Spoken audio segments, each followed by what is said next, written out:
Hello, welcome to YOLO with ToLo. I'm Lonnell Williams, trying to get this little Facebook Live thing here together. And I'll add Toan in here in just a moment if, if it's going to function properly this weekend. How are you guys doing? Hopefully well. I am coming to you from Atlanta. Toan is in San Francisco this evening. Life is good. I hope life is good with you too. What's going on in your world, people? Talk to me. Talk to me. Okay, trying to get this on here. And let's see if I can add Toan in here. Thanks, Kevin. Plastic surgery. No, I'm just kidding. Okay, let's see if we can get Toan in here. I don't see him on here yet, so let's see if he comes on in here. Oh, come on. Come on, come on. There he is. Add. Toan is watching. Let's see if we can get some. Hey! Hello, hello. Hi, how are you? I am great. Hopefully we're sounding better. I don't know what is going on here, but I'm well. I'm home today. Got a whole stack of books here that I'm trying to get through reading. So. Okay. Hey, look at my whole stack of books. Hold up. I'm gonna show you my janky setup right quick. Anyway, you guys, this is YOLO with ToLo, episode 34. This week we are talking about a year-end check-in because you gotta check yourself. Check yourself. The year ends and wrecks yourself. Anyway, this is my apartment, but look at my books. Wow. Yes. Now those are the ones you have to read, or those ones that you've already read? Well, some of them I've read and I've thumbed through. They're design books Okay. and Parisian books and stuff like that. But anyway, yeah, it's just, it's just so many books I want to read. But the next one I have on my list right now, I'm reading, I don't see it here, but it's my feng shui book, trying to get the energy right before this year ends. But after I read that, I have on hold Michelle Obama's Becoming. And I know you read that. I did. It is really wonderful. From beginning to end, it is just wonderful. It's so candid. It's so, I don't know. I just can't wait for you to read it. But yes, it really I can't wait to compare notes. It really is incredible. So, yeah. So I got my little stack here of books that I've had that are on my list to read. So I'm taking 2 with me. I'm leaving traveling tomorrow, so I'm taking 2 with me. And hopefully I'll have them done by the weekend, and then I'll be back home. So anyway, yay! Wait, so where are you going? Where am I going? I'm somewhere in the Midwest, I think. I'll go to Chicago tomorrow, and I think I might be in Missouri over the weekend. I'm not sure. I got to double check it. You would think I would know where I'm going and what's happening in my life, but it's one day at a time. Kevin says that the books that you have are the ones that you forgot to return to the library. Okay, well, first and foremost, wait, hey y'all, Kevin is producing the show, but Kevin likes to throw a little shade here and there, but I guess it's motivational shade, as one of my friends calls it. But you know what? I've learned something new. You want a ninja trick? So here's a ninja trick to not, since I'm all into this feng shui, trying to declutter and stuff, but us designer folk, it's hard to declutter, But here's a little ninja trick. There are a couple of apps. I think it's called like Axis 360. The one I'm using right now is called Libby, Libby. And the cool thing about this app is that you just plug in your library details and your library card, and you can put your books physically on hold there. Or like Michelle Obama's Becoming, which I was gonna buy for 30% off at Barnes & Noble. Instead, I was like, I gotta finish reading this book about feng shui first. So let me see if I can get on this app and put the audiobook on hold. So it's free for me. It's gonna be in my ear when I'm driving. I love it. Us Asian folks always trying to get a deal, especially us folks that grew up in the hood. So yeah, trying to get that deal. I think you'll love it. I do go to the library. I have to check out that. Is that a San Francisco app, or is it nationwide? No, any app. It says if your location services is on, you can actually, it actually finds the nearest library, or you could just say, hey, I'm in this neighborhood. Okay, got it. But do that, because otherwise it's, what I do is I give a lot of books away, but I love having some physical books to thumb through, like design books for inspiration. I read some on my... And here's a little Oh, go ahead.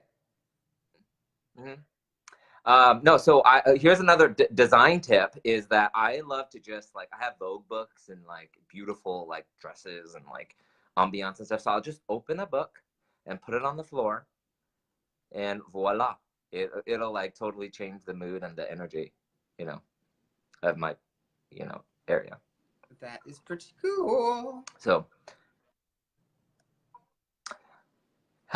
anyway, All right. so you had, I know it's, can you believe it's like Thanksgiving is done with already and now we're on to Christmas in a couple weeks? I just cannot. I can believe it, but it's just like, wow. Well, it just seems like the years just fly by. It seemed like January and February took forever, and then suddenly we were in December. Mm-hmm. It was like hot for 2 days, and then we were in Mm-hmm. December. So it's like, come on, what's going on? But that just Yeah. speaks to why it's more important So than ever to live, live in the moment. You're made for now. yeah, absolutely. And as you speak about living in the moment, I can't help to think about how I can't believe that we're only a few weeks away to 2019. If that's not a ToLo's Hot Topics, I don't know what it is, but let's talk about resolutions and New Year's resolutions. Let's actually jump back. So, what, 11, 12 months ago in January, New Year, January, did you make resolutions? Did you set intentions or whatever you do? What do you do? What's your I do set intentions, tradition? but they don't necessarily fall into like the calendar years. Like I don't pressure myself like, okay, it's New Year's, I've got to do this, and then this has to be done in this amount of time. I'll set an intention, and I kind of have to constantly check up on myself. Are you still doing this? Are you moving forward with this? I don't necessarily do it according to a calendar. Now there is an exercise that I typically practice at my church if I go to church on New Year's Eve. We have this burning bowl letters to God exercise that we do, which is wonderful. So that I will do on a time constraint. And the way that works is basically you make a list of all the things you want to get rid of in your life, spiritually, and you write them down. And then you write a letter to God with whatever you want to say to God. And you self-address it to yourself. And so when you go to church, everybody in church you meditate over this little barbecue pit, and then you throw your stuff that you're burning and releasing, you throw it into the fire, it goes up. And then they collect all of the letters from the whole congregation, and then they'll pray over them. And then like the next November, they'll send the letter back to you. And it is amazing to see I love that. how your letter to God and how your intention and what you've accomplished in the year. And it's interesting because every year without fail, there's something that manifests that I wrote on there that I've always forgotten that I've written about. And I was like, OMG. So that I will do that particular exercise because it's my entire church doing it at the same time. I will do that in accordance to the calendar, but I'm not under pressure like, oh my God, I got to have a New Year's resolution. Yeah. By January 1st, I'm going to lose weight. I'm going to stop being negative. I need to start all that right now. Yeah, so absolutely. I don't necessarily do it in a time frame, but I do it. So you got your letter back. So was there anything that can you share, whatever you were comfortable with sharing? I don't have it with me right now, but I know just off the top of your head, like things you feel good about, things you feel not so good about. Adding another bucket list item off of my travel list was on there. There were some things I wanted to do around my house that I was able to get done. And there was a particular relationship and forgiveness that I'm working on, and I haven't gotten to the place where I initiated in the letter, but I've come a little further than I was when I wrote the letter. So that little path of forgiveness is still tracking forward. But it's an amazing exercise, and it's great that your whole church is doing it. Yeah, right. It's like all these people holding you accountable. Well, the funny thing is the people that know me know that I do intention setting sessions with two of my dear friends, Keely and Kate, who live in my neighborhood in San Francisco here. So what we do is Kate usually does this, like she's Japanese American. And so she does this like amazing, like Japanese breakfast. If you haven't had Japanese breakfast, it's pretty amazing. It is. But anyway, so she does I've had Japanese breakfast. Okay, in Japan. Yeah. But yeah, amazing, right? All these little like nibbles and yeah. So what we do is we we each give each other assignments and things like that, and we have our own way of tracking them. So then we spend some quiet time just reflecting on the year, and then we then talk about what worked, what intentions did we set.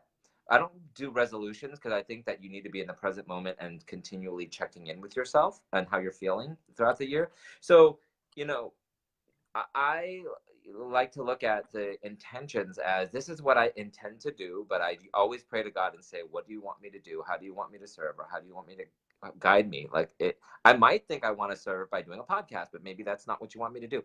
Present these whispers and these things to me. Right. And then I say, okay, well, I'm glad I did this. Glad I did this. I traveled more. That's a good thing. I want to do more speaking engagements. That was a good thing. But maybe I should have saved more money or whatever. And how if it still means something to me now, 6 months later, we do them twice a year. So the beginning of the year and the 6 month mark.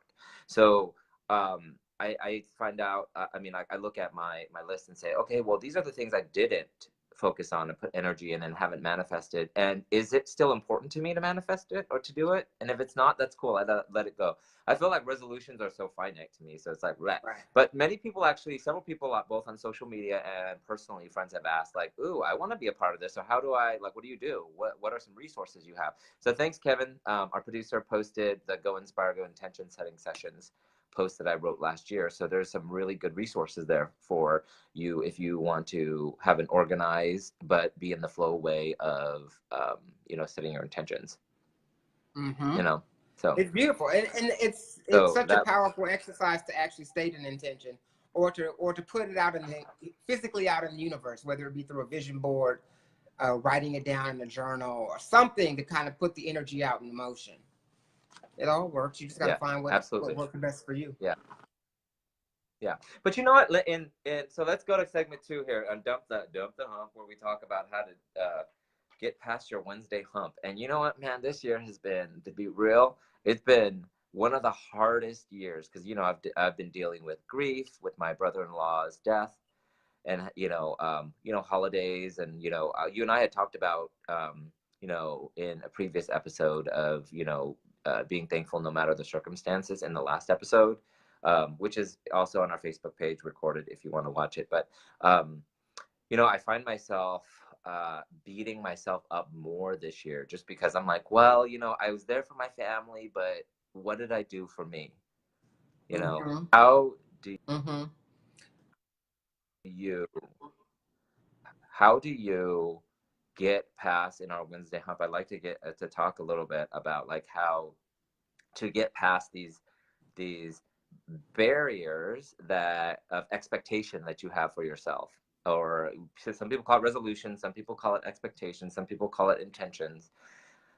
But I'd love to know that from you or from anybody else watching. Yeah, for me, it's just like I have to realize that I'm putting the pressure on myself, and that if it doesn't happen, if I may have be well intended in doing this for you. I've gone through something recently where a lot of people who are close to me, not a lot, but a few people who are close to me, have been like, well, you should do this and this, and I almost feel like I'm being pressured to do things that necessarily aren't. I may have a talent for something, or I may have a skill set, but I don't have a passion. So I've been toying with that, like, okay, God, how do I use this? Because typically when a seed is placed in my heart, I have passion for it. Now I might have a skill for something, but right now I'm just not feeling like doing it. So what's driving that? And not necessarily don't feel like doing it, but I'm just not passionate about it. And I need to know, what that's about and how to, so for me, it's just constantly having that spiritual conversation. And taking stock of like, am I doing this because I can do it, or because other people want me to do it? Or am I doing this because it's being driven from my heart and I'm passionate about it? Yeah. And so sometimes that's a challenge I've been going through this year. Yeah. Hey, Coco. Thanks for chiming in. Yeah, the this week, Coco, by the way, we're talking about year-end check-in. So Coco and I had a nice year-end check-in when I was in Sacramento about her photography business and her new beauty business. And just in terms of like, you know, holding ourselves accountable, trying to, you know, listen to our heart's purpose throughout the year. Right. And one of the interesting things that you said that resonated with me was like listening to your heart, because many people might tell you, do this, do that, do this. It's so easy to listen to all the noise, but what's really important is if somebody asks you to do something, for example, for them or gives you a tip to do something for your business or whatever, are you just saying yes and saying okay and doing it? And is that aligned with what your heart feels? Right. So if you're saying yes but your heart's saying no, then you got to really check that, you know. Right. And if you don't, then every single time I did not listen to my heart, personally, professionally, mentally, spiritually, whatever, it just totally messed me up, you know. And it's all about listening to that. But I get there Every are added time. pressures of like, okay, yeah, every time. But it's the pressures of paying the bills, or pressure of like if you're single and you're looking for a date, trying to date somebody, it's like, you know, you know, Right. hey Tommy. Um, so it's about like fine tuning that and listening to that, and that's why we're talking here about year end, you know, year end resolutions or year end check-ins, and you know, both Lonnell and I are saying, you know, we don't agree with setting a resolution and just trying to put that pressure on ourselves, and being kinder to ourselves in terms of where we are at the moment and where we want to go. Because you know what I've realized too is like it's all God's timing. I was talking to one of my friends about this today, a spiritual friend of mine, and she's also a fellow Christian. But she was like, isn't God's timing so divine? Like the universal timing is so amazing and divine, and it may not be in the time that we want it to, you know, happen. But if we stay the course and things open up, then it'll happen, you know. And, Right. you know, time and time again, when I feel lost, I just always offer up this prayer to God, to say, hey, use me, use my talents, and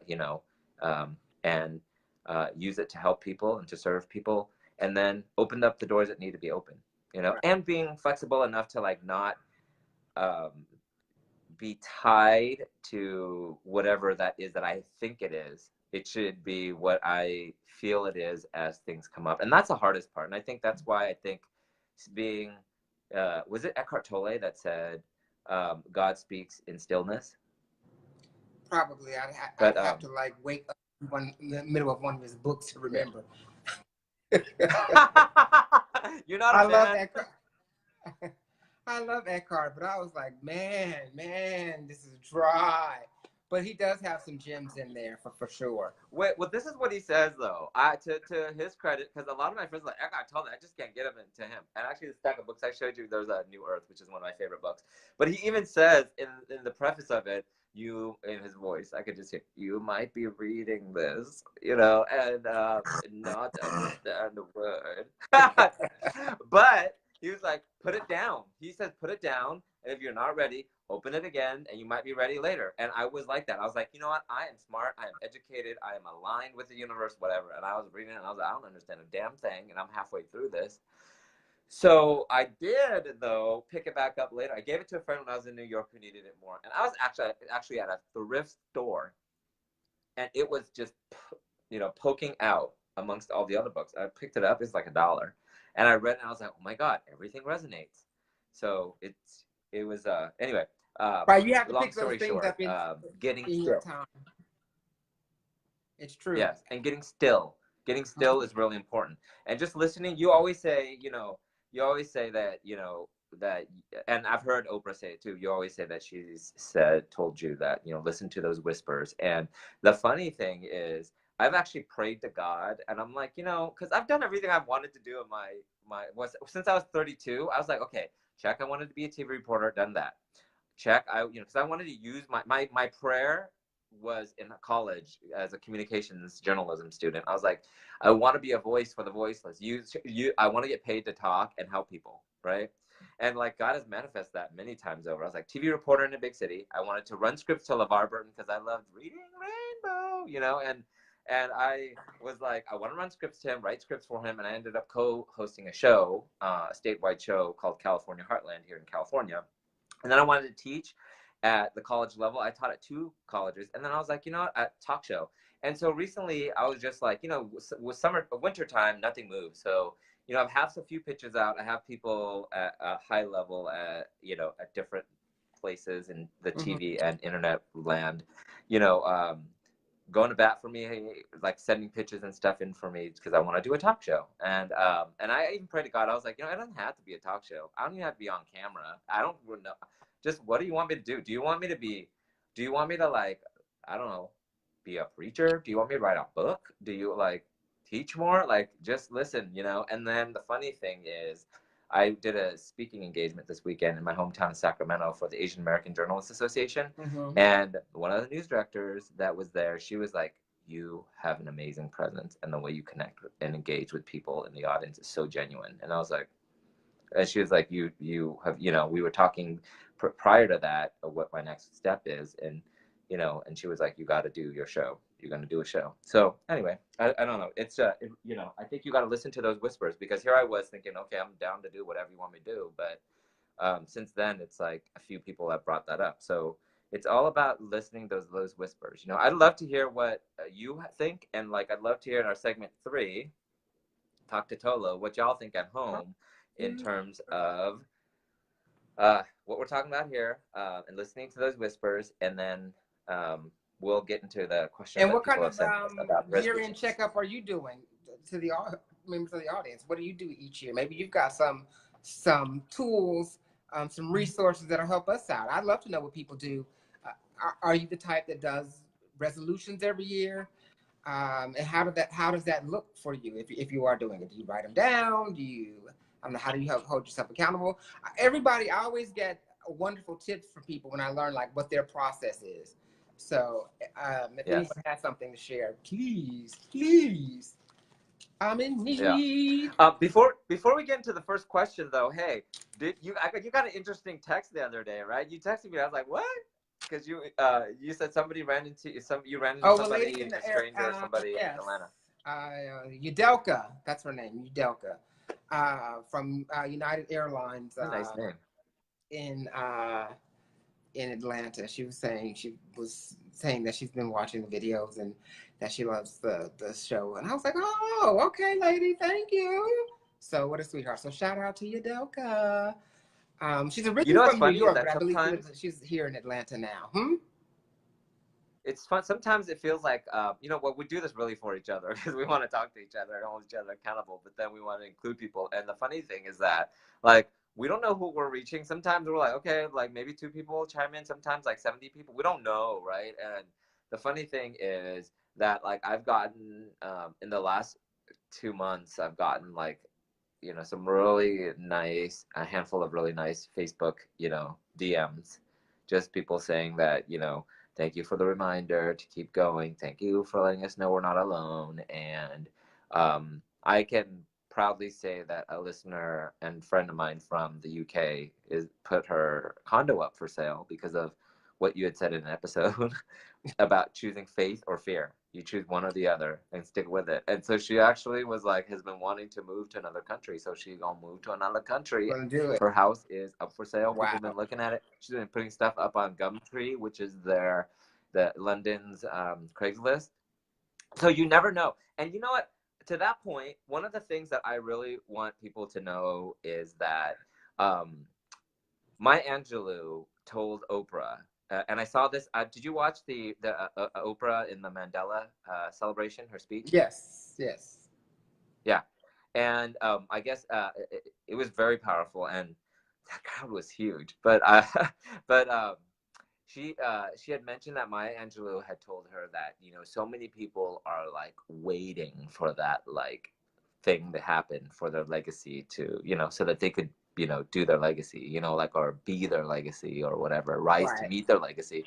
But Maya was like, you know what, your legacy is not your show, it's not your school, it's your interactions with people, it's your daily, what are you doing day by day, you know? And I feel that about this show. I mean, this is like the little show that could, you know, and I feel like I get so energized and my soul gets replenished, like nourished from our conversation and from people that write in or like chime in here, right? Mm-hmm. I mean, and you know, it doesn't have to be like syndicated on some big thing or whatever. And if it does, great. And if it doesn't, great. You know, and it just is so nice to just know that, you know what, day by day when we're talking to people, like you're running into the women at you know, the airport, or you know, somebody else has mentions like, oh, I saw your show, this is how it affected me, or I saw your interaction with each other, or what you said to me meant something, you Mm-hmm. know. And that light bulb going off when the audience this weekend, I was like, oh my God, like seeing ding, ding, ding, ding, ding. I could literally see their aura and their vibrations changing, and Wow. that excites me. That is so cool. That is so Yeah. cool.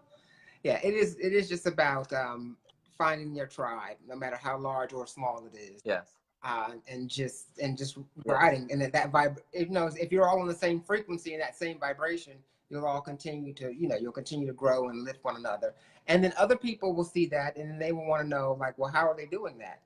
And then I found that your tribe grows from there. It really Yes. does. Yeah. Speaking of our tribe, Jacqueline just chimed in. Hey, Jacqueline from Atlanta.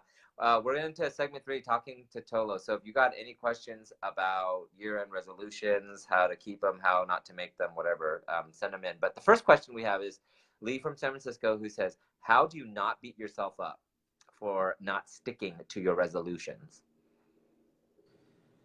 Oh gosh, How do you I not think beat that's different yourself for up? We were just talking about kindness, being kind to yeah, I ourselves. think that's different for everybody. But I know for me, it's you have to realize that you're beating yourself up, and that you're putting Yes. that negative pressure onto Step yourself. one. So Yes. so you've got to acknowledge that. Once you realize, I am beating myself up, and I am pressuring myself, right? And if I'm comparing myself to someone else's journey, well, so and so's got this and they're doing that, and then you Mm-hmm. can't be looking over in that lane over there, because that's not your highway.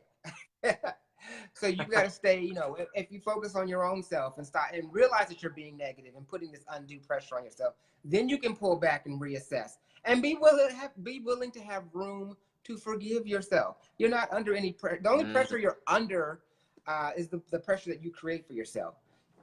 Now, there's a difference Mm-hmm. between motivating yourself, holding yourself accountable, and pushing yourself a little bit, and pressuring yourself. So Yeah. you have to be able to uh, tell the difference. Yeah. But I yeah. think that's really important. What you said earlier about being aware of it first, because if you're not aware that you're beating yourself up, or you're stressing out about something that you did or didn't do, then, of course, that's when you're like, oh, like you don't know, and you're like a zombie. But I think really the first step, and you're there, if you're asking this question, is how do you not beat yourself up? Well, being aware of it first. And the second thing is, I really think that sometimes, aside from that self-dialogue and journaling and that inner size we've talked about, I think Mm-hmm. exercising it in terms of with people, holding people accountable, and having people hold you accountable. I talked earlier about how I have intention setting sessions every January and July, halfway through the year. I think that's really important, and you and I do that for each other every time we chat here. Mm-hmm. And so I think that those are two great ways. So question 2 is from Anonymous. It says, any tips on how to stick to them resolutions? How do you stick to those Yeah, resolutions? don't make them to Don't begin make with. them. Wait, Change wait, your did you say whole that? Don't make them. perception. Change your whole perception, because like you were saying, that resolution is like, okay, well, that means there's something to resolve. There's a problem. No, set an Yes. intention, move forward, keep it a movie, make it like a working document, or something. It's not something that's, okay, I've got to do it by this deadline. That's not it. So you have to continue to, I would say, just change your whole mindset around resolutions. Because when you say, okay, this is my New Year's resolution, you're putting some pressure on yourself. And it's like, are you Yeah. really motivating yourself to change, or are you really just, setting yourself up for failure? And only you know that. So you have to ask yourself. Yeah. I ain't got nothing else to say. Amen, brother. So you know what my resolution is this year, boy? Digital detox number 4. My Yes, resolution is that's next year for us to do this show next side by side on a stage together, so we don't have to hold these up. Okay, so um, digital detox. What are you doing a digital detox now at the end of the year? Since we've been talking about this almost what for 9 months? I don't even know 9-10 months. It's almost been a year that we've been doing this. Oh, I've how been is your reading let's more. check it. Okay. I've been reading more. So, and when I read, I will make sure No, I'm that talking I. about digital detox. Digital detox. No, Not I'm to saying set I your know, digital detox resolution. but for me, when I've been reading, I've been turning my device off, and I won't allow myself to look Oh, at it. okay. So Okay. that's been as opposed now. If I read something on my reader, like on my iPad, then that might be a little more challenging. But when I'm physically with a book now, I make sure that I don't have my phone nearby. My phone's not accessible. So that has been giving me time I'm gonna to try that. dive more into the books as opposed to constantly reaching for the phone to see. So that's been a little bit of a help. So I'm always, that's a work in progress because it's a struggle, baby. It's a struggle. But I noticed that by doing that to myself, I've been able to actually read more of what I'm reading and enjoy what I'm reading. Okay. And I'm not thinking about, Instagram, and to be more Okay. fully present in it. So that's something else. It's always something with me. Yeah. Because I've got You know what? I am gonna try process. that because last night I have no idea why I was on this little city of mine reading my feng shui book, and I was like, checking my Instagram once in a while, and I'm like, wait, why am I doing that? Like, what the heck? So I need to actually not let it be right next to me. That's a really good tip. Um, I have definitely been trying to, a few things. Put my phone face down when I'm at lunch and whatever, dinners or whatever. So when it lights up, it's not like crack. It's like literally, this is like uh, medically proven that it is like crack. Like when your thing buzzes, your phone buzzes, or it lights up, it's like you have to check it, or like you see your body Oh yeah, starts getting absolutely, stressed. absolutely. And then 9 times out of 10, I'm pissed that I looked at it. But yes, it's like, like did I really waste my time and my I know. energy and get my adrenaline up for this crap? Yeah. But I'm not yes, gonna lie. When I was about to go to the bathroom earlier, I had my phone and then I just like flicked it open and I was like, wait, like why am I even trying to check my phone before I go pee?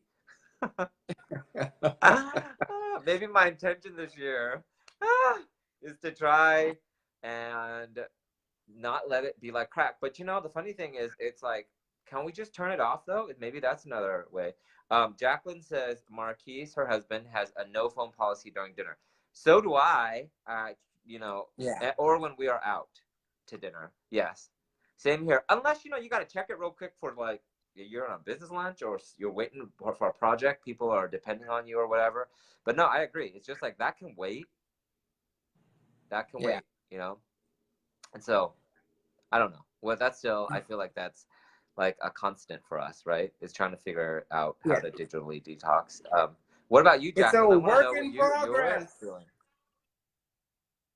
I know it's a constant work in progress, but actually, I'm going to try to put that on my intentions list today, not resolutions list. Um, but do you want to give us a sneak peek real quick into 2019 on what your intentions are for next year? Honestly, I haven't even started setting any new ones. I've been thinking about them in my head because it's time for me to do my letter to God and all that. And I've learned that I need to be very specific because the universe has a cruel sense of humor. So I don't really Mm-hmm. have anything that I want to talk about. I'm bouncing some stuff around in my head, but I'm not sure that I need to craft. I have to be real specific with how I craft it. So, Yeah. Mm. and I'm actually got some things that I'm almost afraid of or fear of doing. Not necessarily fear, but just the like, ooh, do I really want to put myself out here like this and do this? And so I'm trying to flush that out because if I just say to the universe, yeah, I want to do this, and it's very general, the way I get it always comes back. I'm just like, girl, you tried it. You Yeah. tried it. So Wait, I'm, wait. So do I'm you trying to care be about specific. sharing what those things? Do you not care yet about because them? Do you care to share I that? don't have the I don't have the specifics yet, so I don't want to say something general, and then suddenly that's the energy that's out there, and then it's like, okay, wait, girl, no, no, no, no. So, no, not yet. I have been very specific about next year, so just gonna manifest it, and if it's meant to be, God will let it, let it be. But okay, so Jacqueline says her intention is to read more, getting less sucked Read in more on social purposeful media. How? We books. want to know how in this digital detox. Yeah. She says, make my social media more intentional, read more books and purposeful articles. Yeah, that's good. So anyway, um, looks like that's it we have for today. Kevin's like, keep it up. Let us know in a future show. But if you, we got 2 minutes. I thought you were rushing us off. Kevin, I want to know, I'm looking over here because Kevin's in my kitchen. Kevin, what about you? What are your intentions next year? I know one of them is trying to figure out this Facebook audio stuff because a lot of people say they've been having problems with That Facebook needs to be on audio Facebook's when trying to add intention people. list. Yeah. Get And you know what's our little interesting security too is breaches like, together. I wonder, I wonder too, it's like, should we try a different platform? We want to know, you guys, what are you on? Like, I mean, like IG is hard because when we turn to the side, it's hard to read the comments on the You side can't read because the they go comment, this right? way. It's It's just yeah, not as a well-oiled. Yeah. right. Kevin says he's not to check Oh, his Kevin phone in the says middle don't of the check his night. phone in the middle of the. Yeah, Yeah.